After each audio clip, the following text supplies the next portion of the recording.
Welcome to Hospice Explained. This podcast is intended as an educational aid and is only a resource to begin to understand the end-of-life season. It is not intended to be a substitute for professional medical advice, diagnosis, or treatment.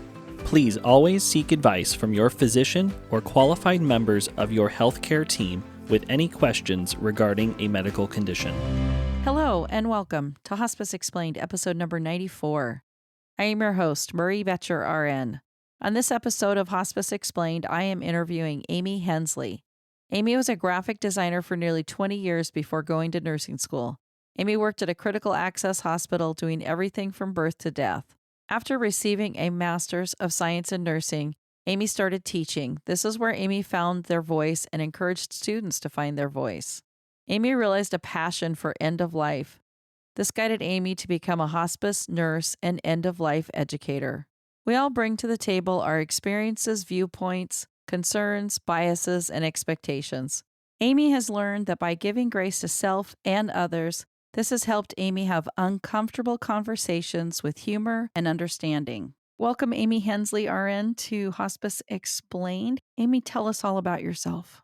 Hi, Marie. Thank you so much for having me. Well, where do I begin? I'm 52 and I've got a long history. I was a graphic designer for almost 20 years before I went to nursing school. Went to nursing school, got my bachelor's, and then I started working at critical access hospital near my house. And a critical access hospital just means we're kind of small and we get to do everything from birth to death. So I got to do emergency room, labor and delivery, surgicals, pediatrics, hospice, and then just regular run-of-the-mill hospital patients. While I was working there, I got my master's and then started teaching at a community college in the LPN program. And that is where I met Erin Putney, who has become my best friend and business partner. While we were working there, she and I quit at the same time. It wasn't the greatest environment for us.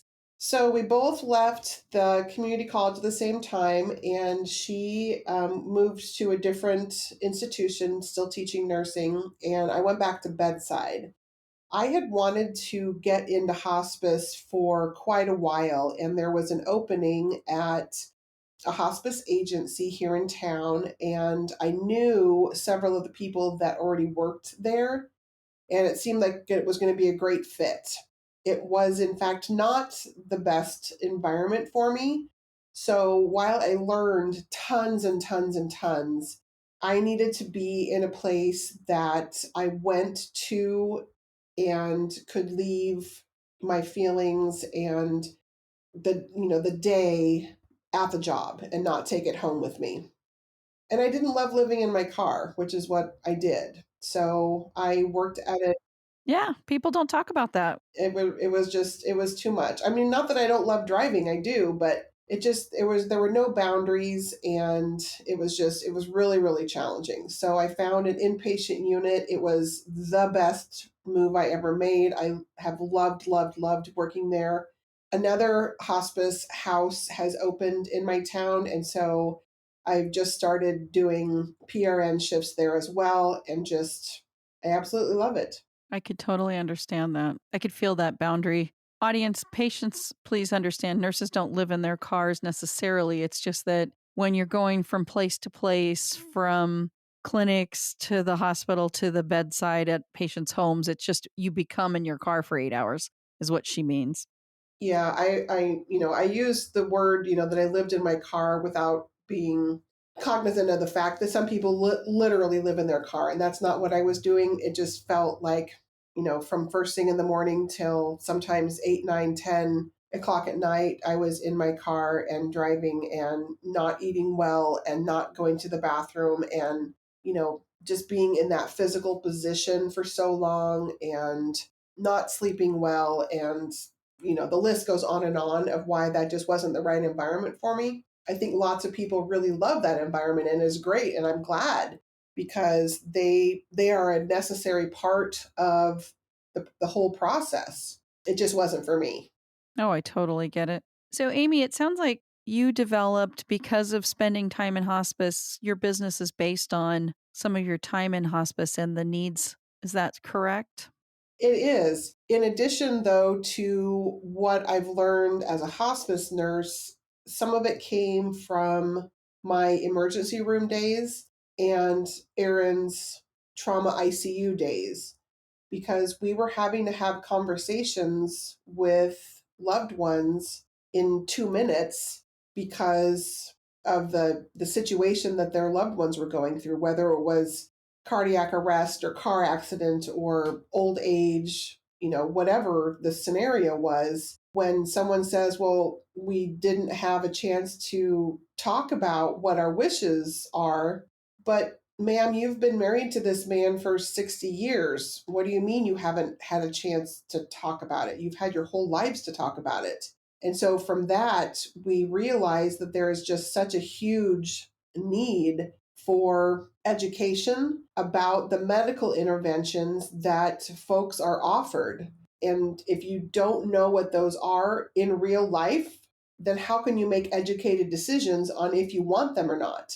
And if you're not having conversations with your loved ones and then they're having to be your voice at some point, they're guessing. And then that leads to guilt and sometimes trauma because they don't know if they made the right decision, if they made the right choice, when it shouldn't have been their choice at all. It's your choice. But if you haven't had these uncomfortable conversations, then you're not doing your loved ones any good by saying, yep, you can be my medical power of attorney, but you're going to have to guess.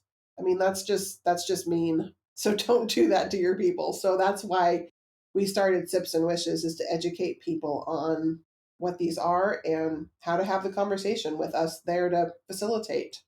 I so appreciate that because you're right.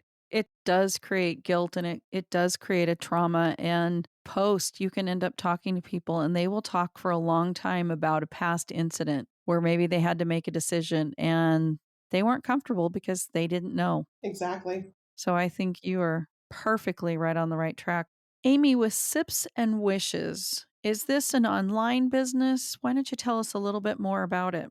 It's an in-person party just because the subject matter is uncomfortable and touchy, and while we do provide education, it's surrounded by feelings. And because those can put people in a vulnerable place, we do like to have them in person. It's just the party goers can get to know us and feel trusted and safe so that we can have these conversations and they can ask whatever questions they want, knowing that we're going to be honest and direct and mindful of their feelings. Because, when it comes down to it, we are feeling beings that think. And if you haven't been given a space to be vulnerable and to ask those questions, it can be a little bit scary. And so right now, like I said, we do these in person, face to face. Maybe someday we'll get big enough that I can look at how to do it justice if it's online. Oh, that makes sense. Absolutely. And the personal touch it's beautiful to me. Honestly, that's just beautiful. Then, so you go to somebody's house and you do some solo and some with Aaron. I think I read that it's if there's under so many people, you might go solo. And if there's more than 12 or something, Aaron goes with you. Is that correct? Yeah, we have just found that when we've got the bigger groups, when we're both there, we can keep eyes on people, divide and conquer that way, so that we're watching everyone using emotional intelligence. If someone looks uncomfortable or like they need to say something or they need a break, then we're able to do that and make sure everybody's questions are answered when we're both there. Nice. No, I think that's really realistic. And that's a beautiful thing that you are making an effort for education. So you do this part time? I would say it's even more than part time. It's not paying the bills quite yet, but it is my hope that the more I get out there and the more people hear about this as an option, then it will eventually become a full time gig, and so much that like I'd like it to become even bigger and become nationwide. And I also have more ideas for our little company, But for right now, it's probably 3/4 to full time that I'm spending a lot of hours because it's enormously gratifying and really fun to tell people what we're doing and about our mission and how we do it and our whys. Amy, why don't you give us the 1, 2, 3 of what a Sips and Wishes party would be? So, a Sips and Wishes party is hosted by someone who sees the value of the education. They can have it in their home, they can have it in a senior living community, we can have them in church, like in a church basement. But the host will provide a beverage. That's where the sips part comes in, and it can be iced tea or water, all the way to whiskey and anything in between, whatever they want to serve. Maybe they'll have a little snack there. But our education curriculum was designed by Erin and I. We are both master's prepared educators, and so we came up with a true curriculum with learning outcomes and ways to measure if people are getting out of it what we want them to. So the party agenda includes some icebreakers that help you get in the right frame of mind for the topic that we're going to be covering for the party. Then we go into 4 body systems and talk about an intervention that happens with each body system. For example, the respiratory system has ventilation. So a ventilator, whether it's intubation or a trach, that's what we talk about during that section. And like I said, there are 4 body systems that we talk about. Then we talk about the importance of picking a person to be your medical power of attorney.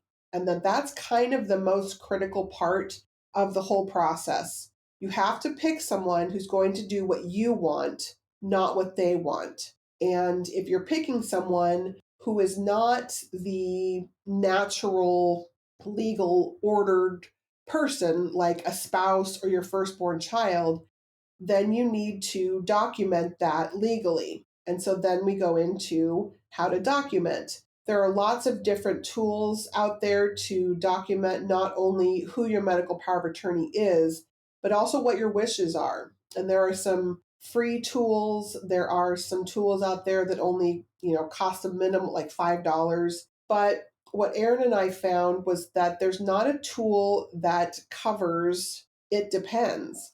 And what I mean by that is you might have different medical scenarios that in one case you want these medical interventions. But if it's a different medical scenario, you might want different medical interventions because how your body is in a medically induced coma after like a car accident, that's much different than if you have end stage Alzheimer's. So the preferences packet that we created goes through 8 different medical scenarios. And then within each of those, you can say, okay, this is what I want, or this is what I don't want. And then we move on to the next medical scenario. And it just helps you think about what your answer is going to be in different situations. And we like to go through the preferences packet with your medical power of attorney there, because then they can hear the discussion, the conversation, your rationale of why you want or don't want some of these interventions. Amy, you nailed it. What are our options and what would grandma want? Yep. So you've nailed it, honestly. Having people understand and see what the value is of what we're doing it feels so amazing to have that, because it doesn't seem like anybody out there does this. I've done searches and searches and searches for anybody doing the education, and I cannot find anybody that does this. There are lots of tools to have conversations, which is great. That is at least a step before, that we didn't used to have. But again, if you aren't understanding what these things are in real life and not just based on a TV show or a movie that you've seen, how do you know if you want that or not? If your only frame of reference is Grey's Anatomy, for as fun as it is to watch, I'm telling you, it's not accurate medical information. It doesn't need to be, right? It's a TV show. But Right. when you see CPR and Grey's Anatomy, it's very, very different in real life. And so that's where we're trying to educate people on what you can expect if you say yes to some of these things, because your doctor's not always going to tell you directly and in plain language what the side effects are, because their goal is to keep you alive, to sometimes your own detriment. Just because we can doesn't mean we should. My trailer says what if and when it's beyond that medical place. And that's a summation of it. But I've had a doctor on and we were talking about it. And in my next upcoming episode, that's a solo episode. So it'll be in between. Both of these will air before you. And in my solo episode, encouraging people to watch the documentary, Being Mortal by Atul Gawande, Yeah, which is something from my trailer, but it's like the doctors are having a hard time telling people there's no more options, and nobody is understanding that there's a time and place. They've lost that somehow. With all of our medical advancements, I feel like it's lost on people that there is still a time and place that death will happen. right. And speaking of that book, I'm listening to the book on audio book right now. And, what I know is that physicians do not receive hardly any training, if any training at all in medical school about something that is going to happen to each and every single human on this planet. And they're not taught anything about how to have the conversation or when to know that, part of doing everything, one of those options is doing nothing. That's an option, to do nothing. Comfort, absolutely. Yeah. Yeah, to stop. Time for comfort sometimes. Yep, exactly. Amy, I want to ask you a few more questions. Yeah. When you do your sips and wishes, talk to me about family dynamics. And when you get to the party, is it usually pretty, everybody kind of knows, so there's not a surprise? Or do you every so often surprise people? And why I mean surprise is everybody understands what they're doing there. Does that make sense? Yes, it does. And I would say so far, I've had a lot of different kinds of reactions. During when Aaron and I were very first practicing our curriculum, I had invited several people to my house and told them just a little bit about what we were going to do.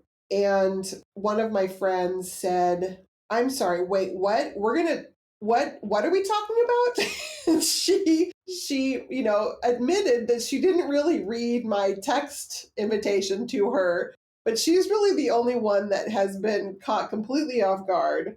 Everyone else usually knows, the basics of what we're showing up for. Family dynamics have been, I this probably sounds weird, but I love doing intergenerational parties because it's always different. Sometimes the parents, the oldest generation at the party, wants to talk about everything, and they've been begging their children to come and listen and hear their wishes so that they can have a nice, beautiful, peaceful death. And the kids are not having it. And then sometimes it's the kids who have been like, my mom will not talk about this. Her generation, is saying that, if you don't talk about it, it won't happen. And we need to know what her wishes are because, we all can agree that we're going to do the best thing for her, but we need to know what she wants. And so really it is, there seems to be no, like, it's always this or it's always that. It's different for everybody because, we're all bringing different perspectives, different values, different biases, different experiences to these parties, which just makes them so rich and fun and therapeutic for so many people to get to talk about what they've encountered, what they've either, whether it's traumatic or beautiful. Everybody brings a story, and sharing those with others is healing for them. And I love that for them, and they just make the parties so phenomenal and rich and rewarding for me to be a part of. I think that's wonderful. And I do believe you that it's therapeutic because people can just literally have peace. I have told my family member what I want. Now I feel like that's what's going to happen. Amy, are you a notary? I'm assuming you don't do any paperwork on scene, but you give it to them and tell them how to get it done? So our preferences packet up until this point has just been a packet that we go through together, but it's not legally binding. I am working right now as we like not this moment, but as we speak, trying to get it so that it can be legally binding. And really all it's going to require is having witnesses sign your paperwork or having a notary sign your paperwork. And we were kind of joking earlier that we both have lots of tabs open in our browser, and one of my tabs is how to become a notary. So it's on my to-do list. It's just not one of those things that's super fun to do. So it keeps getting pushed down on my to-do list, but I do see it in our near future that our preferences packet can be a legally binding document with the place to mark your medical power of attorney and that these are my wishes, and you sign it and it becomes valid. Again, though, one of the major parts to the whole puzzle is you've got to have a conversation with your person, because whether you have a legally binding document or not, if they don't have that in hand, I mean, they're not going to just, tell the emergency room, hold on 1 second, I'm going to run home and dig through my filing cabinet because I know I've got documentation on my friend's wishes. That's not how it works. You've got to have the conversation so that they know what you want and can be with you in that space and not fall apart. Right. Correct. Absolutely. And for example, the post form, that's something that can be at the hospital, that you can do and as a physician order. And once that's signed, it's an order. So that can go with you at the hospital or can be at home. And do you work on that? Do you work on the post form with people? Well, as an option, we do talk about a DNR form, the post form, the Five Wishes booklet. Those are all options out there, and the differences between them and why you might want one over the other. What I tell people, though, during our party that sometimes shocks people is that you can have a DNR form signed by you, by your physician, in hand while your medical power of attorney is standing in that room with you. And if you are unable to voice your wishes, they can say, I'm her medical power of attorney. I want you to ignore this DNR form. You do everything you can to save my mom's life. I don't care that she has this. You do whatever you can, and we will. And you're right. That is what will happen. And it is very important. People should understand that that can be overridden. Yeah. Yep. That form can be definitely overridden. That's why you need to pick someone who's going to do what you want and not what they want. That's perfect information. Yeah. Going back to, I had a daughter when I was working at the hospice house, and she was her mom's medical power of attorney, and we were trying to make her mom comfortable with various medications. And her daughter said to my face, I am her power of attorney, and I'm not going to do what she wants. I'm going to do what I want because I want her to, still be able to talk to me. And she thought that the medication that was going to make her mom be more comfortable was making her too groggy. And we did a lot of education with her, and it took several days of watching her mom look uncomfortable and still be groggy and sleep. I mean, her word was groggy, but we saw it as, she was becoming less and less responsive. It's sleeping more, and it really didn't have anything to do with medications.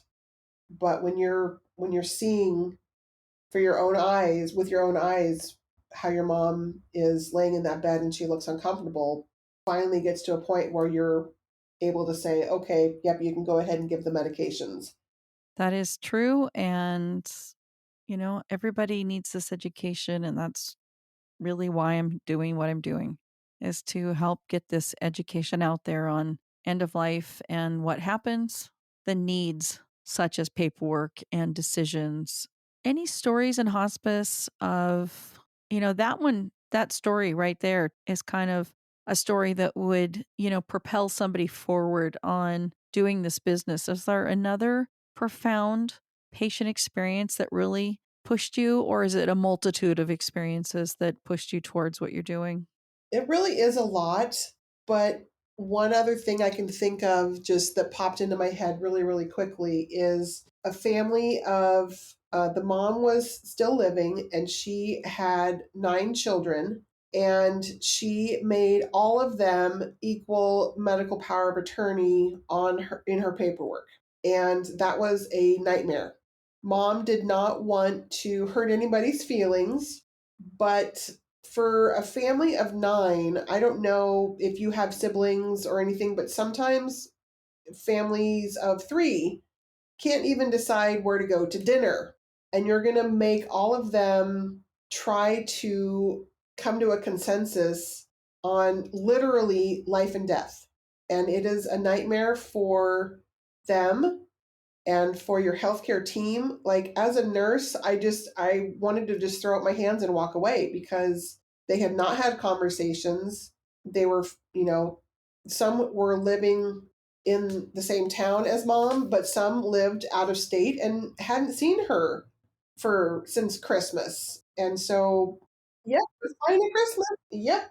But it was such a nightmare, and it just, the fighting that was going on, and and some people have said to me, "Oh, it doesn't matter, I'll be dead."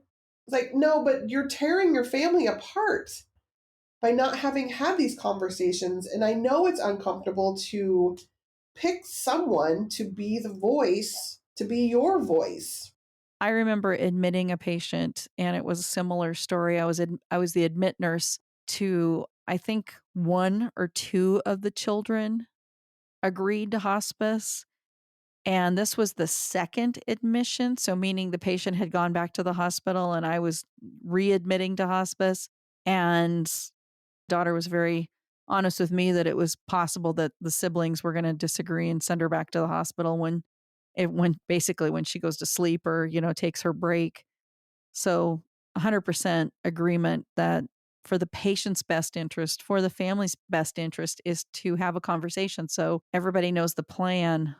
And yeah, that really helps to have one person, not 9 in this case, like you said, 9 people. Yeah, it just becomes a nightmare. And like I said, I know it's uncomfortable to have that conversation with your kids, but that's where having a facilitator like me, like Erin, sitting there with you to advocate for you and to explain, the pros and cons of doing things one way versus another. Like, that's our jam. That's why we like doing this, is because we know the benefit is going to be for everybody. Right. Like, moms would be horrified to know that their kids no longer talk because of something related to them. And like I've told my kids, if you fight over my dying body, I will come back and haunt you. Don't do that to me or to your brothers. It's just, don't do it. I'm sure you do tell people they don't have to do their children. Right. People can veto, but they can still have somebody like a sister or a niece can be the one Yeah. that's, close to them and say, "Hey, let's have this conversation. This is not what they wanted." Exactly. Yep. Yep. Exactly. Because I have a friend who wanted me to be her power of attorney because she doesn't trust her mom and she doesn't have a good relationship with her brother. She's not married and her kids are little at this point. So, she's asked me if I would do it, and I said absolutely. She knows, we've had the conversations before. She trusts me. She knows I'm, educated in the medical stuff, so she picked me, at least for the time being, till her kids are bigger. And that's true. You can change. That's something could speak to that subject that you don't have to keep the same person forever and ever. Amen. Exactly. These conversations not a one and done. You should address all of these things frequently. I mean, I'm not saying it has to be every year, but there are definite times to readdress all of your paperwork and look at who your power of attorney is, because People move, people die, people, drift away from you. There's reasons to update the paperwork, as needed. Correct. Funny story. My parents had a will, so I came 14 years after the youngest. And so my parents' will said, to divide equally among the 4 children and any subsequent children. Uh-huh. And so I remember reading their will and I was like, why is my name not in here? Well, you're a subsequent child, meaning you're not named, but you're named. Yeah, exactly. 100%. Love it. All right. Well, Amy, you're wonderful. And I just really appreciate what you have to say. And I really appreciate what you're doing for people that you are trying to educate so much. And I am going to have your website in there. Amy, why don't you tell my listeners how they can reach out to you? Absolutely. We have a website, sipsandwishesparty.com. From there, you can find our email address, a phone number. You can either text or call. We are also on Facebook, and I post there, I wouldn't say super frequently, but sometimes, so you can like and follow there. Those are really the only two areas right now. Aaron and I are going to be doing some TikToks this summer. So you might see some of those pushed out into your FYP. I haven't gotten into the other socials right now just because, it's one more platform that I have to learn and I just haven't taken the time to do that yet. But if someone wants to get a hold of me, I would say our website or directly through email is probably the best. It's probably the easiest and fastest. Perfect. Well, I so appreciate you being on Hospice Explained. Thank you, Amy. I have really, really enjoyed talking with you, Marie, and I want to say too, thank you so much for seeing the value of what I do as a hospice nurse and also with Sips and Wishes, and hope lots of people are listening to your Wise podcasts. Thank you so much. Thank you. Thank you for joining me on Hospice Explained. Think about ways you can make a difference in someone's life. Also, please subscribe and share this podcast with anyone who would benefit from listening. Thank you.